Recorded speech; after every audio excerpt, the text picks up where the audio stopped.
নমস্কার বন্ধুরা, চায়ের সঙ্গে খাওয়ার জন্য বানিয়ে নিতে পারেন দারুণ মুচমুচে আটার খাস্তা বিস্কুট। একবার বানিয়ে আপনারা সারা মাস জুড়ে খেতে পারবেন, আর এটা কোনো রকম তেলে ভাজার ঝামেলা ছাড়াই ঝটপট তৈরি হয়ে যায়, আর খেতেও কিন্তু দারুণ টেস্টি হয়। দেখুন, বিস্কুটটি তৈরি করার জন্য সবার প্রথমে আমি নিয়ে নিচ্ছি 1 কাপ গুঁড়ো করা চিনি। এখানে আমি চায়ের কাপ মেপে নিচ্ছি। আর এদিকে দেখুন, ওই একই কাপ মেপে নিয়ে নিচ্ছি হাফ কাপ মতো সাদা তেল। এখানে আপনারা সাদা তেলের পরিবর্তে ঘি বা বাটারও ব্যবহার করতে পারেন, বা সম্পূর্ণ ঘি দিয়েও তৈরি করে নিতে পারেন। এবার এই তেলের মধ্যে দিয়ে দিলাম আমি 2 চামচ মতো ঘি।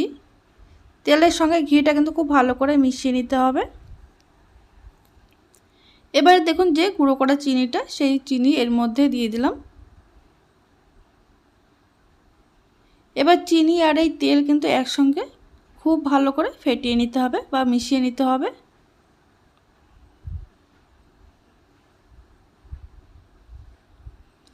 দেখুন, এইভাবে 2 থেকে 3 মিনিট কিন্তু খুব ভালো করে মিশিয়ে নিতে নিতে দেখবেন একদম মাখনের মতন তৈরি হয়ে গেছে।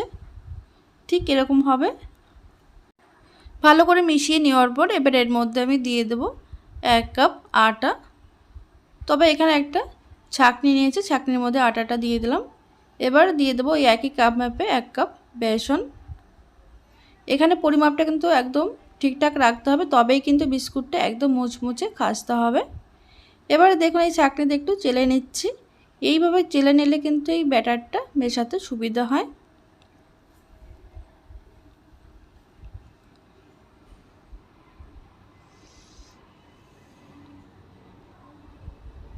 এবার এর মধ্যে দিয়ে দিচ্ছি আমি হাফ চামচ বেকিং পাউডার।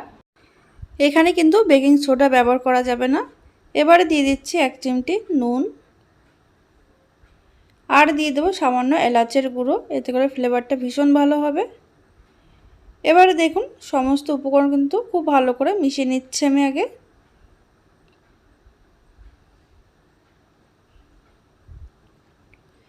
এবার এটাকে কিন্তু হাত দিয়ে খুব ভালো করে মেখে নেব আমি।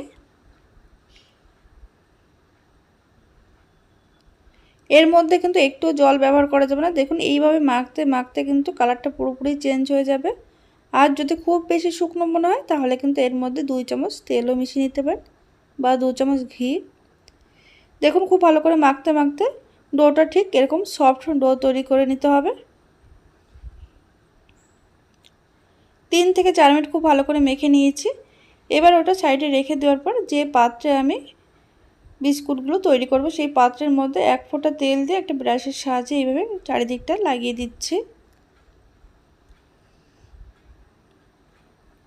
তার উপরে সম পরিমাণে একই মাপ করে একটা কাগজ কেটে নিয়েছি।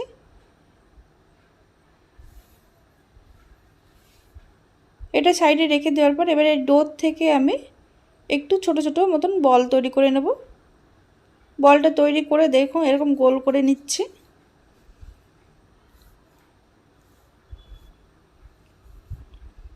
তারপরে 2 হাত দিয়ে গোল করে একটু চ্যাপটা করে মাঝখানে এরকম আঙুল দিয়ে একটু চাপ দিলে কিন্তু এরকম ডিজাইন হয়ে যাবে। আর এদিকে দেখুন, কাজু, আমন্ড আর পেস্তা আমি একটু আধ ভাঙা করে রেখেছি, এর উপর দিয়ে দিচ্ছি। এতে করে দেখতেও বেশ ভালো লাগবে আর খেতেও ভালো লাগবে। এইভাবে কিন্তু প্রত্যেকটা বিস্কুট আমি রেডি করে নেব।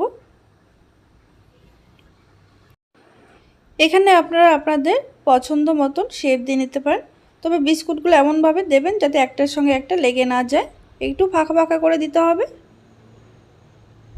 একদম রেডি হয়ে গেছে। আর এদিকে গ্যাসে কড়াই বসিয়েছি, তার মধ্যে একটা স্ট্যান্ড দিয়ে ঢাকা দিয়ে এটা 5 মিনিট হাই আছে কিন্তু গরম করে নিতে হবে।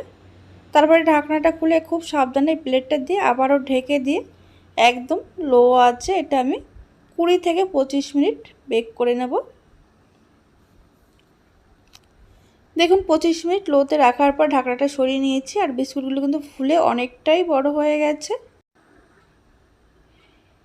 এবার এই প্লেটটা আমি খুব সাবধানে নামিয়ে নেব। তবে বিস্কুটগুলো কিন্তু একদম গরম রয়েছে, এই অবস্থায় কিন্তু এটা তুলতে যাবেন না, তাহলে কিন্তু পুরো ভেঙে যাবে। আর এটা যেহেতু গরম রয়েছে, তাই ভেতরটা কিন্তু একদম নরম রয়েছে। এটা পুরোপুরি যখন ঠান্ডা হয়ে যাবে, তখন কিন্তু একদম মুচমুচে খাস্তা হবে। তাহলে বন্ধুরা, আপনারা এইভাবে বিস্কুটগুলো বানিয়ে পুরো 1 মাস জুড়ে খেতে পারবেন। খেতে কিন্তু অসাধারণ হয়েছিল। আর ভিডিওটি ভালো লাগলে লাইক, কমেন্ট, শেয়ার করতে ভুলবেন না। আর আপনারা অবশ্যই এইভাবে বাড়িতে বানিয়ে আমাকে কমেন্টের মাধ্যমে জানাতে ভুলবেন না কেমন হয়েছিল।